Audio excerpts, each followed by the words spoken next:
agree. Okay. Here we go. Okay, is everyone ready? We need to call the meeting to order. And Yep, then I will approve the agenda. two shakes of a lamb's tail, I will. I Okay. just, We are ready, Mr. okay. Morgan. Feeling good? I feel great. Everyone ready to go? Okay. Call this meeting to order. Entertain a motion to approve the agenda. Motion to approve the agenda. Motion to approve. Do we have a second? I'll second. Second. Motion and second. Any discussion? We don't need any discussion. All those in favor, please signify by saying aye. Aye. All opposed, same sign. Hearing none, motion carries. Okay. We will start with our interview. Good afternoon and welcome to La Crescent Hoka Public Schools. Thank you for, hey Brittany, could you turn the music off? Thank you. Thank you for meeting with us about becoming our school district's next superintendent. As you may know, we will be interviewing several candidates today, and it is our intention to have second round interviews on March 7th, 2022. All candidates will be notified by MSBA as soon as the school board has finished our first round of deliberations. School board members will rotate asking you questions today, and we'll be taking notes to assist us in our deliberations. Please know we are listening carefully while we write and do not intend to be disrespectful. Also, we have allocated 1 hour for the interview, and our last question will be whether you have any questions for us. You may use whatever time remains for this purpose. We have provided a copy of the interview questions for you. Please note there are 16 questions, and MSBA's representatives will notify us when there are 30, 15, and 5 minutes remaining in our allotted time. I'd now like to open this interview by asking school board members to introduce themselves. So we'll start with Jeff. Hi, I'm Jeff Conway. I'm Greg Strumka. I'm April Carlson. I'm Wade Welper. And I'm Eric Morgan. And now we'll begin with our first question. right. Jeff, lead us off. Yeah, Jeff, can you tell us about yourself and why you're interested in becoming the Crescent Hoka Public Schools' next superintendent? Absolutely. So my name is Jeff Wilson. I'm from Southeast Iowa. Anybody Iowa fans around here? Well, we won't hold that against you. Could you move that a little closer to you? Thank you very much. All right, how's that? Okay. I was, but I got over it. Usually when I ask that question, it comes with a cold field back, so I understand that. But I grew up in Southeast Iowa, and I'm almost there. I can just keep going. I'm right there. But I grew up in Southeast Iowa, and I think from an early age, I just had a work ethic instilled in me, really working on the farm, whether it be baling hay, detasseling, walking the beans, picking strawberries, all those little pieces. But I knew growing up, I just always wanted to serve. I just always wanted to help and support people. So I entertained with either being a police officer or a firefighter, but in my journey, I landed in being education. So the past 24 years, I've served as an elementary education teacher, I've served as an elementary principal, high school principal, K-12 principal, activities director, and currently right now in my position, I am at Brooklyn Center Elementary Schools in Brooklyn Center, Minnesota, obviously. I have a building of about 950 students with about 150 staff. It is the second largest elementary building in the state, and it is the most diverse building in the state of Minnesota. And it's been, I've been there for 4 years now, and it's just been very rewarding and an incredible experience. What brings me here today is throughout this course, I've led buildings along my journey as principal. I am ready to take that next step and lead a district as a superintendent. And I'm excited to be out here today to share with you the skill sets that I have. What have you done to upgrade the educational program in schools under your leadership, and how would you elevate the results, or evaluate the results, sorry? So if we talk about educational programs, it's kind of a two-pronged approach. So one of the first things I think about when as a former elementary teacher or if I'm a principal, we talk a lot about school discipline, what that looks like, students doing this, doing that, or the other.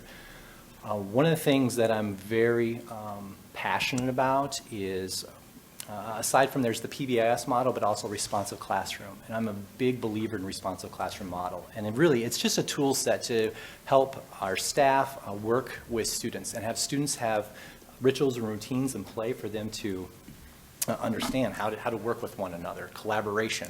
And so the buildings that I've been in, I brought in responsive classroom, and it kind of just sets the stage of like, hey, here's our expectations, just as how we do things in our building. This is what we do. And I know that the teacher feedback to that has been, in my past 2 buildings that I've been in, have been super positive. They appreciate this program coming in and helping and supporting teachers in classrooms. Because now once we have that down, because that's a big part of it, building relationships, having that collaboration, having students have a voice in classrooms. Those are critical components for students to feel comfortable and feel safe in their environment. Once we have that locked in, now it's about, okay, now that we can get to this child, let's teach the child. And so some of the educational programs that that I've been a part of as a team, whether it be a district curriculum team or a committee, whether it be taking a look at new math programs or new reading programs, but also coming out of a pandemic, what we've obviously realized too is we have a lot of students that did not stay up to par over the last few years. So we were looking at different types of interventions to help support students. So the first things that we do is we take a look at, we got to get some baseline data. We have to take a look at where students are at academically, especially over the course of the last 2 years.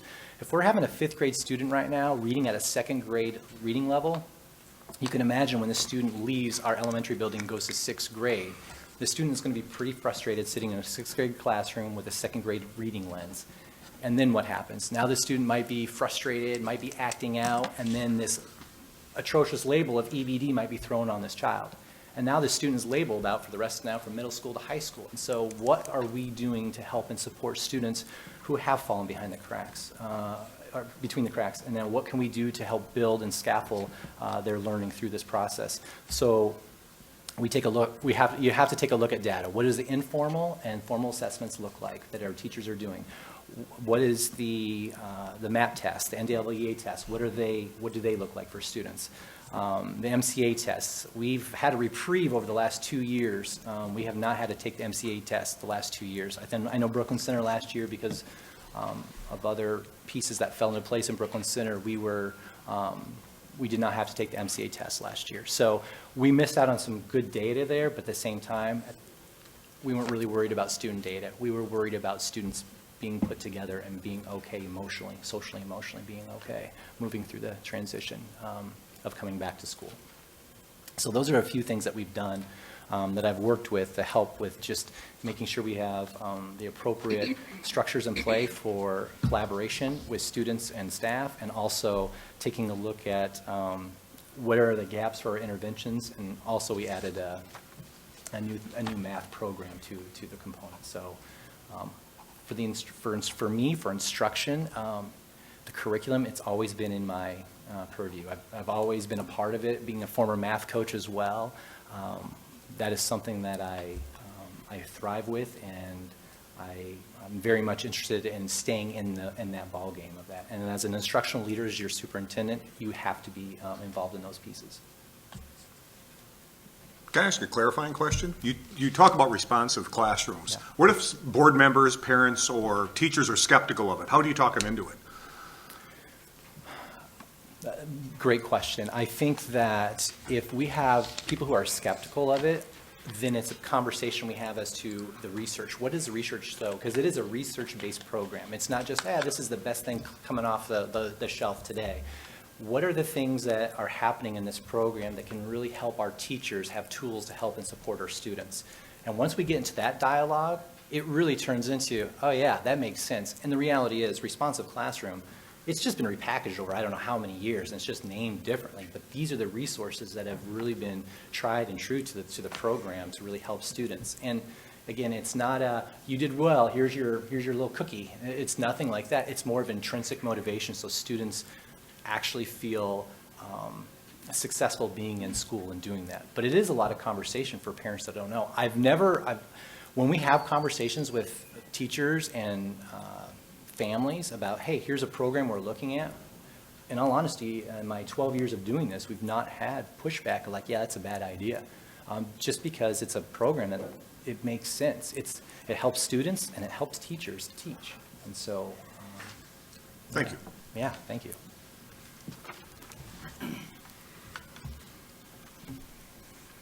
All right, number 6, I'll let you get your drink. Can you tell us what are the most critical elements in creating a good working relationship between staff, administration, and the school board? I think one of the most critical elements in creating these good working relationships is just being authentic, being who you are, being transparent. When people ask you a question, if you don't know, say, I don't know, but I'll get back to you, and you loop back around to have those conversations. I know for me, in my building of, again, I have 150 staff members. Everybody has my cell phone. I have all of theirs too. They can call me at any time. I will always get back to them, whether it's a text or email. If they need anything, I'm there. And I just think that kind of just goes with the position that you sign up for. I think as a principal, yep, you do that. As a superintendent, absolutely. You still continue to do that. I think to create good working relationships between staff, you want to continue to build morale. What does that look like? As your superintendent, I would be visiting classrooms. I would be in classrooms. And I got to be honest right now, if you're looking for somebody who wants to if somebody's in an office all day and pushing paper, I'm going to be honest and say I'm not your guy for that. I'm not. I want to be out and about. I want to be in classrooms. I want to teach. There's nothing wrong with it. I think it keeps you humble, keeps you in the game, and keeps you working. So you understand and know what the challenges are in classrooms. I think that, as you teach, and I think you wonder with purposefulness. You just kind of get a real good intake of what's happening in the school district, in the buildings. And so you wonder purposefully and ask yourself, what are things that need improvement, and what are the things that are going really well? I think also going into classrooms, and as if you're teaching or just visiting, you're dropping notes to the staff that are there, the teachers that are in there, and just saying, hey, here's what I really saw today, and I'm really impressed by this. These are some of the things I learned from you today. One of my best professional development opportunities is pretty much every day by going into classrooms and watching teachers teach, and it's amazing, because some of the things they're doing, I'm going, wow, that is great. Like, these are things that we got to be able to share within the other parts of the building so that they know this is a really good reading lesson that you have set up. So how do we share that so everybody else can kind of take a look at that? So those are pieces for staff, administration. I know that administration I won't do the same things that administration does currently. And I want them to have the freedom to run their own buildings. That's their job. They can run their own buildings. I'm not here to micromanage, but I'm here to help and support. And through the downlines, I'm here to connect often and just to get a grasp and get a feel of what's happening in the school building. As we talk today, you're going to know that I'm very involved. I just want to know the ins and outs and what's happening and what's going on. That doesn't mean that you're trying to micromanage, but you just want to stay ahead of the game if there's any challenges that are coming your way. But also, you also want to lay out the good that's happening too within districts. So here, if things are happening, if things are going really well in certain areas, you want to cheerlead that out. You want to tell people, hey, these are some really good things that are happening here. Because a lot of times, the narrative can be filled with negative things. And so you want to stay ahead of that game as much as possible. And when it comes to the school board, just good working relationships, again, I think it's just being transparent, having conversations often. I often think about my first, 90 days as your superintendent. I would want to meet with each of you at least twice, just one-on-one, just to get perception, just to get where you're at with things. Sending out reports weekly to school board members, letting them know what are the good things that are happening in the school district, what are some things that are popping up as possible challenges, just so that we can be creative and be thinking about and problem solving as we move forward. There was a lot in that little bit of a question, but those are some ideas I'm throwing out right now. That's how I would function. That's how I would continue to function as your school superintendent. Thank you. Tell us about your previous experience related to directing, planning, building, and implementing a school district budget, including managing budget shortfalls. So my experience in a building of 950 students, 150 staff, And previously, before that, I've always had my building budget where I meet with the business manager, I meet with the superintendent. As your superintendent, those pieces would still be in play. I'd be connecting a lot with the business manager. I'd be connecting with the school board. Obviously, we take a look at our FTs. We want to know, student population. We want to know how many students we have coming in. How many are we losing? Because that's about, $11,000 a student, roughly, give or take. So we want to be ahead of the game if there's going to be some shortfalls in that. Aside from that, we want to talk about our programs. Are we looking at expanding? Are we looking at staying stable? Or is there some reductions we have to make? And we all know in school systems, anytime you have to make a reduction of a program, it's that person's livelihood, and it's also, it's a hit on students. It's a target on students, because that might have been the only reason why they came to school today was for that particular class, let's just say. And those are really important things to really consider. So those are really big decisions, but those are decisions that that I would look at having school board involved, obviously, and the business manager to be able to have conversations of how to make things work. For me, I would only, with my budget's the budget. And very rarely have I ever said, hey, I think we might need to spend a little bit more than we want to make sure that this happens. We're also not in the business of just employing people to employ people. And that's on us too. But we want to do our very best to provide the best education possible for students and keep them out of that target range, so it doesn't affect them, so we can continue to grow as a school community.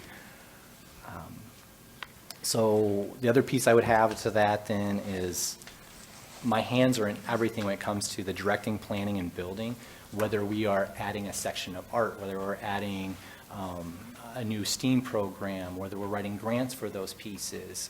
My experience has been I have to be in the midst of all that. And then when it comes to the managing the budget shortfalls, again, we have to take a hard look at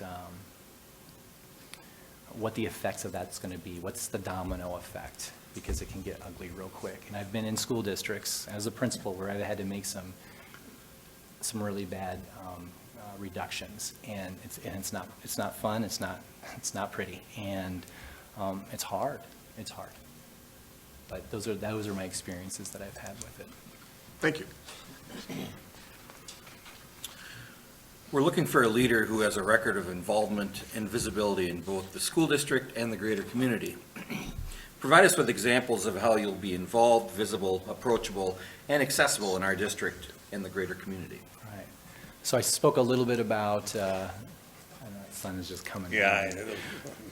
I spoke a little bit about, like, if you're looking for somebody in an office all day, that's not me. And so this question fits me appropriately because you would see somebody, myself, I would be out and about.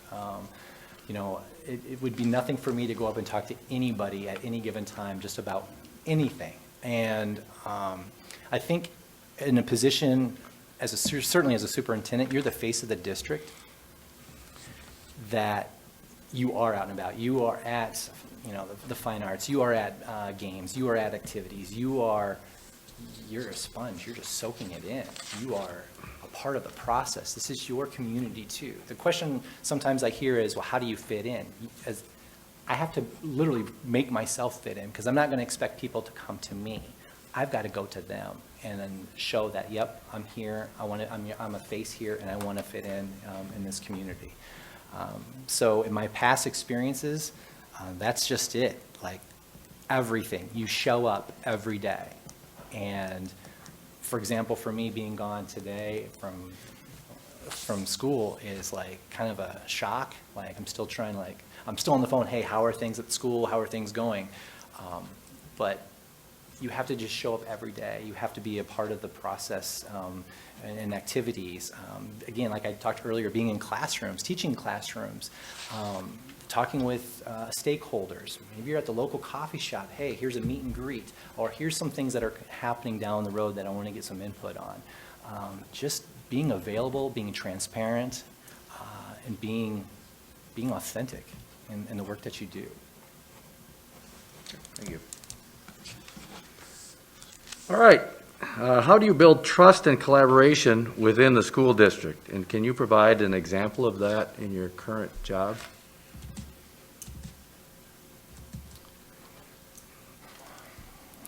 I know I'm going to sound a little redundant,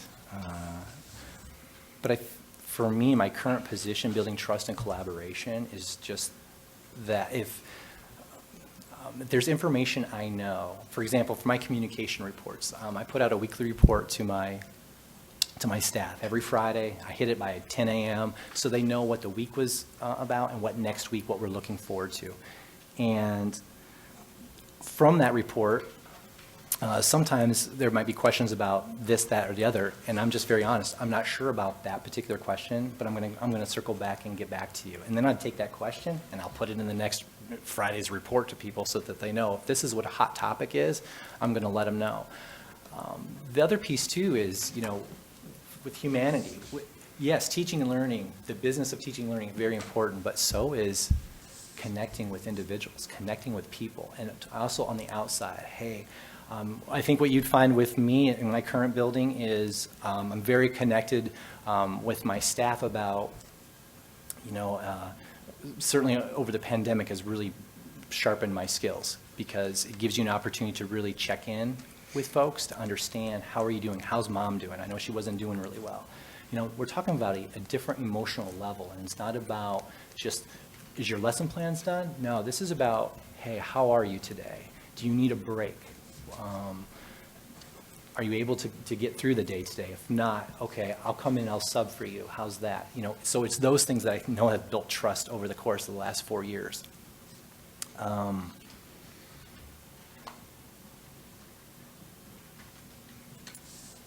So I guess that's probably my example, one of the examples I've done. A lot of times, too, just creating that space in our Zoom rooms. The challenges, for example, that we've had in Brooklyn Center with George Floyd and with Dante Wright being killed. It's a different level. And that's a level of like, wow, it's heavy. I'm in a building, 95% students of color.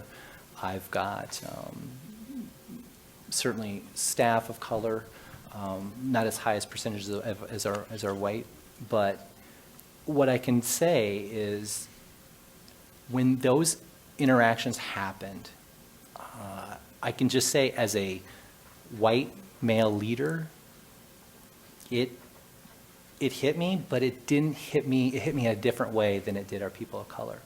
And that is something I will never understand as a white male leader. I'll never understand that, but I can feel for that. I can work with that. I can be a part of that. I can support that. I can do whatever.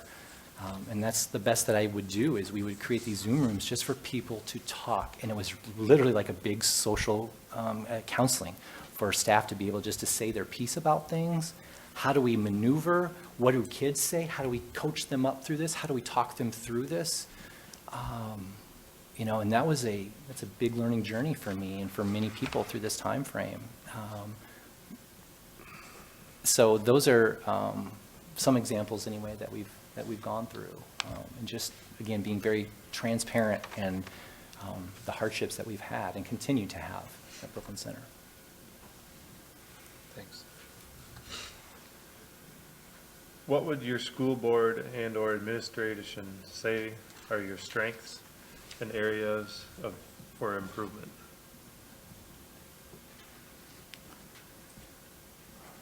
I think that they would say, my school board administration, I think I'm very relational. I'm very relational. I want to know all about you. As much as you'll tell me, I want to know. And I think that goes a long way with building those relationships with people. And I think we've all come across people who are very, sometimes they're interested, but maybe they're more of an introvert, and that's fine too.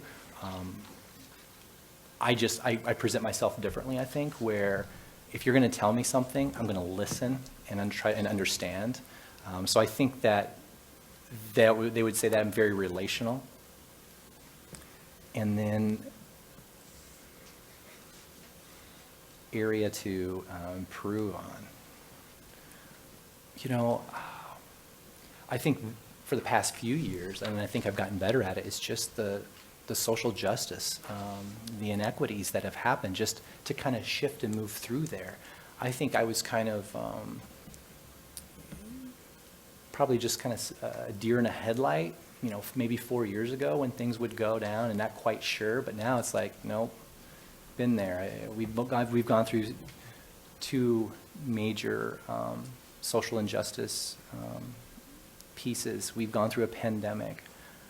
I feel that I'm ready for whatever could be happening next. I'm ready for those pieces because I've had that experience working with a staff and going through that. But I would say that I didn't have a lot of experience with those high-profile pieces years ago.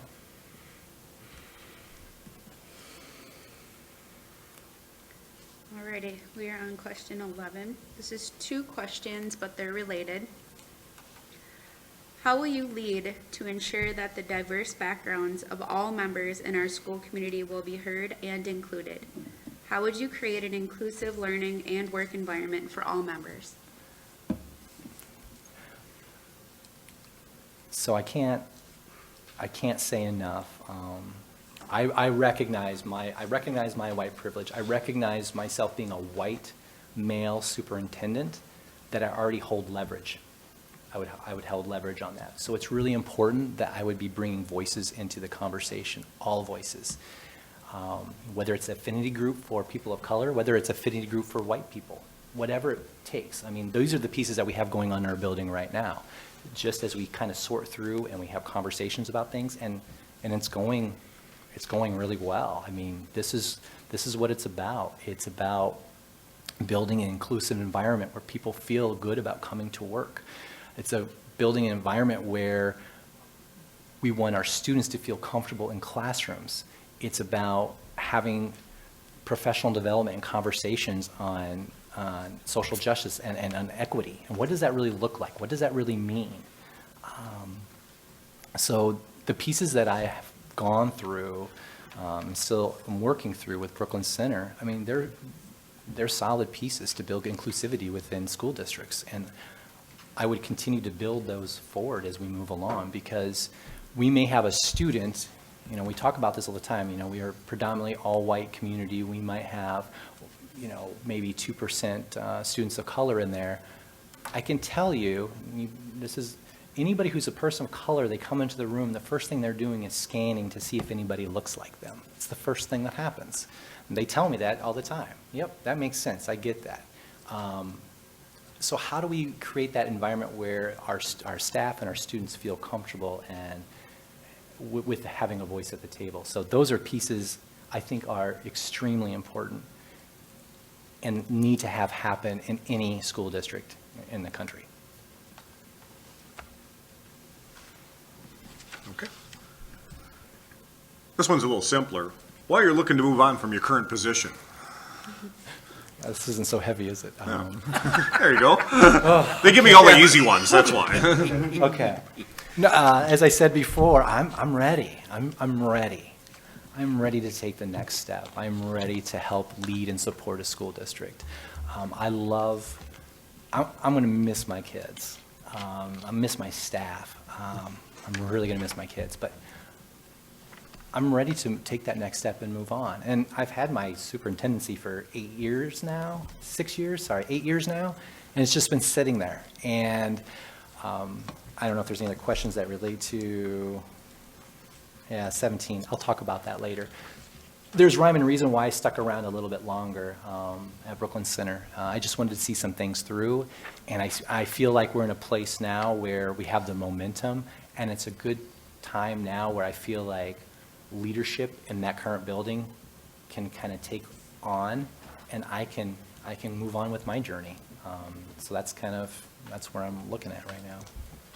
I'm going to add on to Wade's very simple question and ask why the La Crescent Hoka School District? There's superintendent positions open all over right now, so why our district? Good question. Yeah, look at that. Hey, was that on here? No, she does what she wants, so. Welcome to Hey, Lola. right. Hey, that's a fair question. I can tell you that as much as you're interviewing me right now, I'm interviewing you, right? And that's real. Yep. And I've got to take a look at, okay, Coming into a community, is this a place where I would feel comfortable? Is this a place where I would be able to bring my family? Is this a place where I'll be able to grow and build relationships? I want to make sure that for myself personally and selfishly, I come into a position, into a school district that is supported and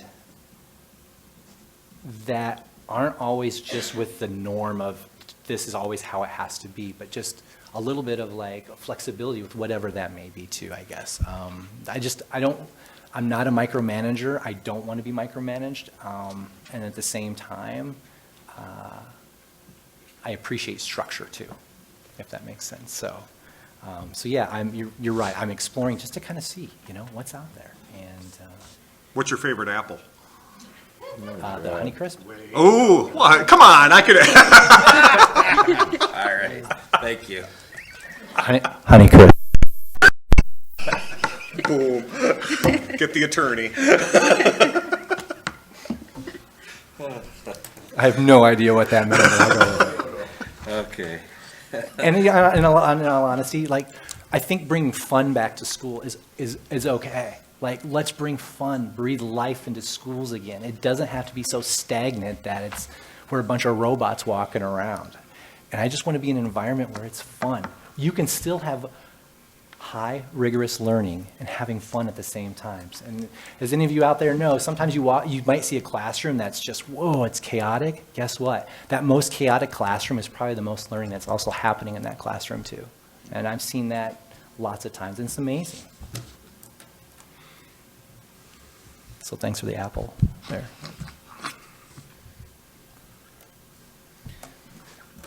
All right. How would you develop an environment for teaching, administrative, and support staff to achieve new levels of excellence in education for children of all abilities?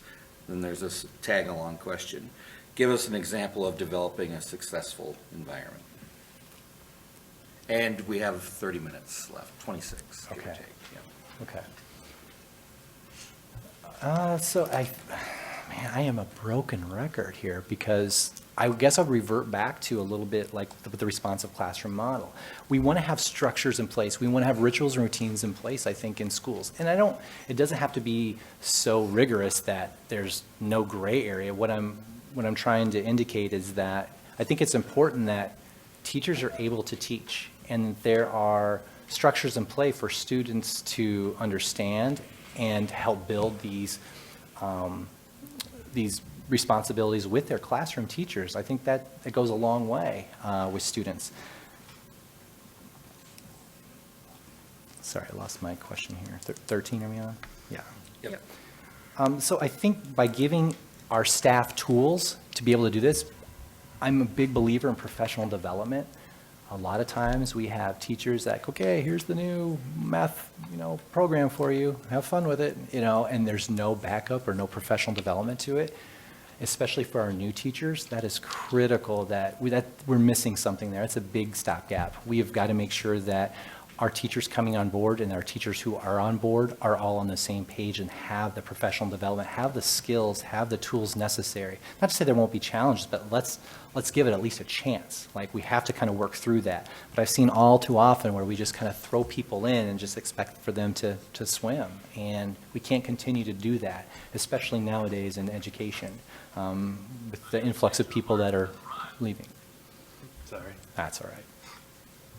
So I think it definitely starts from the top. I mean, when you lay out those expectations and how you see and what you expect in the school district, it lays out from there. And again, I think that it's okay to have fun, but at the same time, we are in the business of teaching and learning, and we want to make sure that we're providing rigorous content for students so that they're building their skill set to be lifelong learners. Okay. Especially of all abilities, because as I was referring to earlier, we have, that 5th grade student who's sitting in the 2nd grade reading level, and all of a sudden we're just going to label that student probably EBD because they're frustrated, or LD because they never had the support systems to help them. we're doing a disservice to our kids on that. So it's really important that we all are on our A game and we all talk as collaborators, as educators to comb through students who are falling behind, and at the same time, the students who are excelling, how do we continue to push our kids who do excel? We need to make sure that they're not left behind either, because we want to continue to push as much as possible.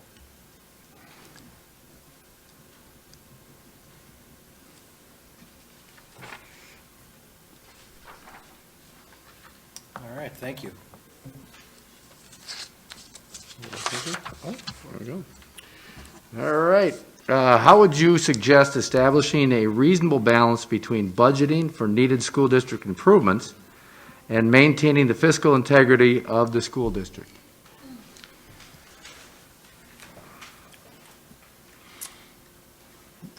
So what nobody wants, obviously, is to go to SOD, right? Nobody wants to get into that ball game. So it's really critical that as we do this, that we prioritize the needs versus wants. And as I look at this question, establishing a reasonable balance between budgeting for needed school district improvements, you ask yourself, is this a year that can we get by one more year? And maybe we can't. Maybe it can be 2 more years. Maybe we don't have to resurface the tennis courts or whatever it may be. Maybe we can wait this out just a little bit longer. But it's important that we maintain the fiscal integrity, because if we go down that rabbit hole, we're going to find ourselves in trouble later on. But if we can just slowly build a strategic plan and build these things up, so we know that this year, at the current rate, if we continue with X amount of students, we can continue to do these pieces and build out a building model to make sure that we're having pieces covered. And so that way, we're just not throwing everything all in one year. So again, I've been in school districts as a principal too, where we were just getting out of SOD, and those years aren't fun. And it was early in my tenure. I think it was one of my first 3 years as a principal, and I just remember the challenges of being an SOD, and you're lucky to bring paper into the building, you know, and so I'm not like, we've got to get paper, okay. So I'm when it comes to budgeting for me, I'm with that budget. Like I don't veer from that budget unless we absolutely have to, and then that would be a different conversation I'd have with all of you. Question 15, describe your approach to people that disagree with you. Now that's a lifelong journey too. I remember starting my educational career, like, especially when you get into being a principal, like, you know, you're always going to get your way. And I can tell anybody out there that's never the case. You're never going to get your way. So that's one of the things I've learned. Like, I'm not going to get my way with things, and you're okay with that. You just learn over time that it's just the process. I think it's important to create that space for people to come in and have conversations, or you go to them to have conversations, just to get their perception, their idea of what's happening, why they're thinking that way, and for them to understand why you're thinking that way. I've learned throughout the course of my 24 years, certainly as a teacher started me off in this, being a good listener, like really listening to what people are saying. Because if you're talking all the time, people aren't listening. You want to understand the challenges, you want to understand people's different viewpoints on things. And again, I think for me, that's just been a skill that I continually have worked on throughout the course of my career. And when people don't disagree with me, I don't get angry. I just look at it like, this is good feedback. Now tell me why. Tell me your perception. Tell me how you would look at doing things differently. Because if you come in thinking that you have all the right answers and you're the only one doing it, we all know that, no. And I'm very collaborative. I would not, I want that feedback. I want that feedback. And I think we're going to probably talk about that in number 17, so. Okay, we are on number 16. Our district has a high percentage of special needs students. How will you improve our special education system? What will be your process? And do you have specific solutions you would like to implement?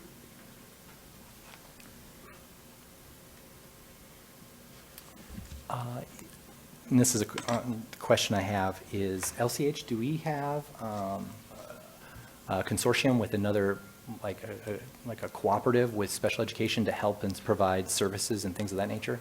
Yes, okay. Okay, so the first thing I think about, and it's the special education creep. This is just what happens. When, again, the fifth and the second grader, okay, you're not doing well, we're going to put you in special education. They're misidentified, and we're doing a disservice to that. So we really have to hone down on students and understanding where they really are and what we have done to help support students. In my world, I think every student really is on an IEP. I think every student is, because it's whatever their need is, that's how we're going to have to accommodate them. Now, and I say that just because there are students, obviously, who are not on IEP, but they still have different needs, too. And so what do? We help and accommodate those students, too. So the first thing I would take a look at with high percentage of special needs is, like, we'd almost have to do I would want to talk to a special education director of the district, and I want to probably have some conversation as to, okay, what's the baseline data showing us? What's it telling us? Are we increasing it like 3% every year, 4% every year? Because that's a lot. Like, why is this happening? And then what? What's our instruction looking like? Are we doing a push-in model? Are we doing a co-teaching model? Are we, there's certainly some pieces that are missing.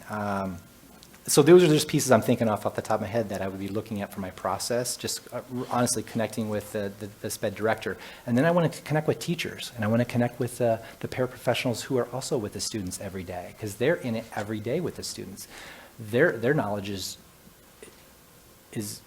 vast. And I'm only speaking from experience, because when I talk to my staff and I talk to a paraprofessional who is with that student, that paraprofessional can tell me everything about their schedule and what they do. Okay, they know what's going on, so then these are the conversations we have to have. But in all honesty, having this special education creep isn't new. It's underfunded, and a lot of times, it's always been underfunded, but a lot of times, it might seem to be the easiest way. Well, we'll just put them in special education, this child in special education, and then, we'll work through it that way. Nope. I have a different philosophy, I think, about special education, in the sense that I know certainly some students need special education, but I think that we have a lot of students who are misidentified, even in our building. When I came in, saw the high percentage rates we had, what? And we have slowly tapered that back and actually released students from the program, because they weren't doing any better in that program, per se. So I don't know if I answered that completely, but that's what I have. You have to take a diagnostic look at all this. Got about 15 minutes left, Okay. give or take. All right. All right. What has been the most unpopular decision that you've had to make, and how did you handle the reaction to the decision? All right, so, again, building 950 students, imagine 7 sections of kindergarten, 7 sections of first, 7 of second, third, fourth, and fifth, right? Imagine that. And we have in our building, so let's say we have 200 kindergartners, all in one area. And so there's 7 classrooms, 200 kindergartners. And that one kindergartner, for whatever reason, having an off day, exhibiting some behaviors that are not becoming, and just acts out. Well, now, as you all know, you've seen this, sometimes the copycat behavior comes into play, right? And now we have another kindergartner, and it's like, wow, okay. My first year, one of the assistant principals, I really felt like he was our kindergarten paraprofessional. And it was a moment for me where I'm like, we have got to do something different, because this is crazy town. We have got to do something different, because I'm going to burn out. And I've only been in this for a year. So we got to come up with something on this. And so seeing how the layout of the building was like, you know what if we tried like a school within a school model? So the different areas of the building are painted like red, yellow, green, purple, teal. And the idea was, well, what if we had it like the Red House and we put grades K through 5 in the Red House? So now we have a school of students that are just in the Red House. So now they're put in the Red House, they have K through 5 teachers in there. Those students know who their next year's teacher is going to be already. Those parents that come in know to go to the Red House. They know who their social workers are going to be. They know who their administration is going to be. We designed it, and it wasn't just me. I had a fabulous team to help generate some of my ideas with this. And we just kind of built this out where we had a school within a school. And there's not too many schools in the country that do this. We've never even seen a model of this. But it was unpopular because it was change. But I'm sitting here thinking to myself, how are we going to do this every day for how long? We've been doing this for how many years? And it's not going to get any better. We've got to do something different. So we kind of built some things out. We brought in stakeholders, teachers, parents. We put out like a Google form just to get feedback. It was all over the board. It's dumb. It's not going to work. What are you doing?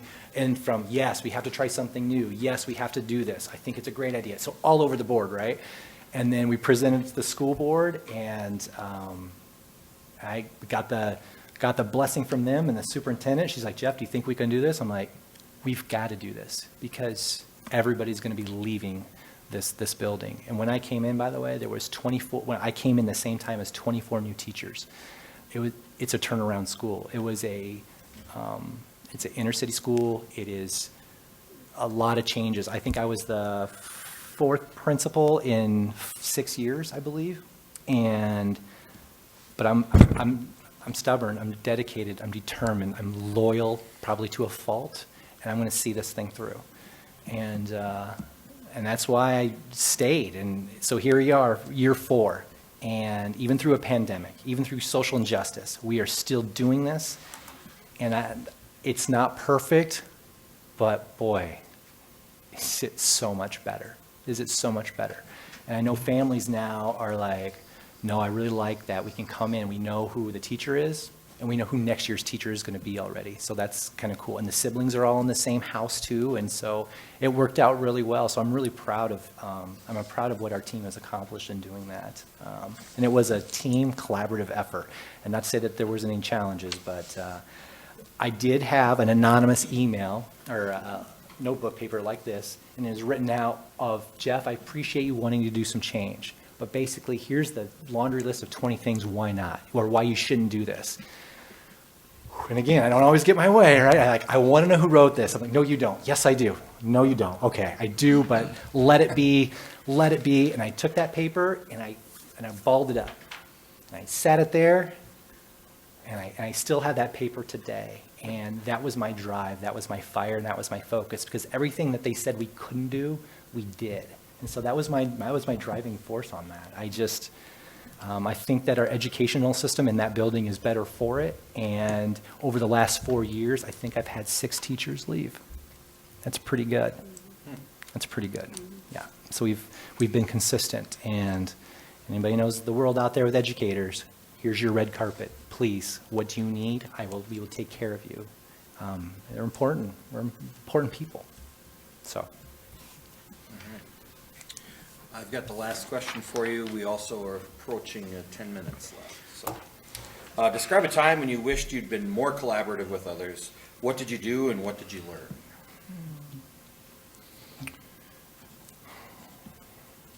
So we talked about, I've shared with you my journey now a little bit, but when I first got into the game of principalship, I was out west and in Minnesota, and I was struggling because I was high school principal at the time, and I was struggling because we had a few teachers that would give students zeros. One of the things that the student got a 0 on was because he did the assignment, was supposed to do the 10 things, did the assignment, but the parent didn't sign on the signature for it. And so the student got a 0 on it. What? Help me out with this again. What? So we're grading the student because the parent didn't do the signature. Like, my mind was like, what are we doing to kids? Like, how does a student want to be coming into our building every day and wanting to learn and be a part of that? So, and this was, again, my first year as high school principal, so I'm seeing this trend of these kinds of behaviors happening. Then I'd also see, well, Johnny didn't turn it in, so it's a 0. Okay, but he didn't turn it in. It wasn't like a parent signature thing. No, he just didn't turn it in. Okay. And I'm like, then I look at, and I was also the activities director, then I see the laundry list of students who were on the list of ineligibility. And I was just sick. Because personally, as a teacher, if I'm failing my kid, I'm personally failing my kid. I mean, I'm passionate about that. Like, no kid's failing my class. Nobody's failing my class. And so when I saw that, I'm like, okay. And then there was this book that came out. It's called The Power of ICU.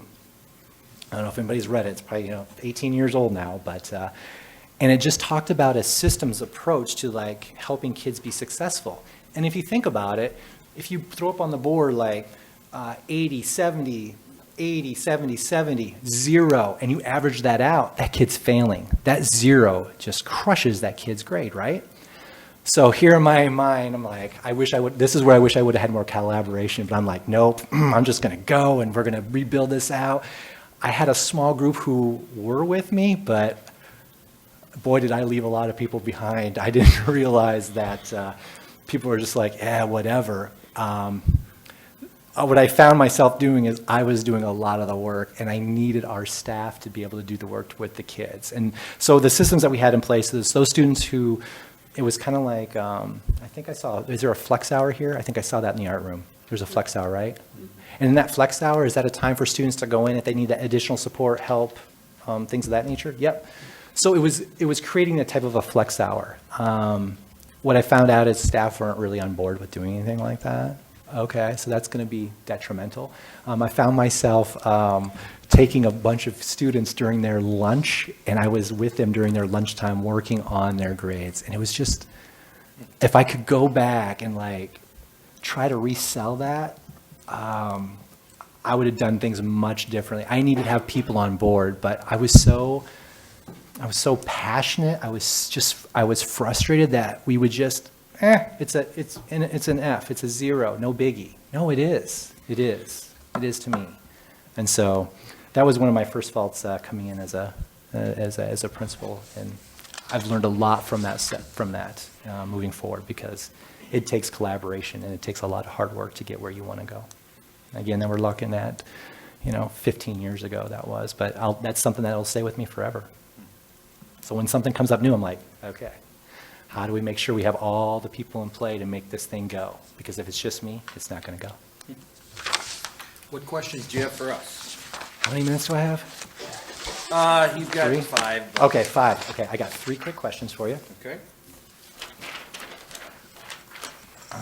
If you could, tell me, what do you see as a major task to be accomplished by the new administration? I'll go. I think building trust with the community. We've unfortunately gone through several superintendents over the past year, and I think our community needs to trust the next superintendent, and I think that would be a number 1 priority for the new individual that comes in. Okay. How does the board view its role as it relates to the superintendent? So this is a question, this is my interview question for you. I just want to know how you guys function as a board and what you view your role as it relates to the superintendent. I guess I see it as we set policy and then everybody else administratively follows through with it. We don't try to micromanage. We don't try to direct.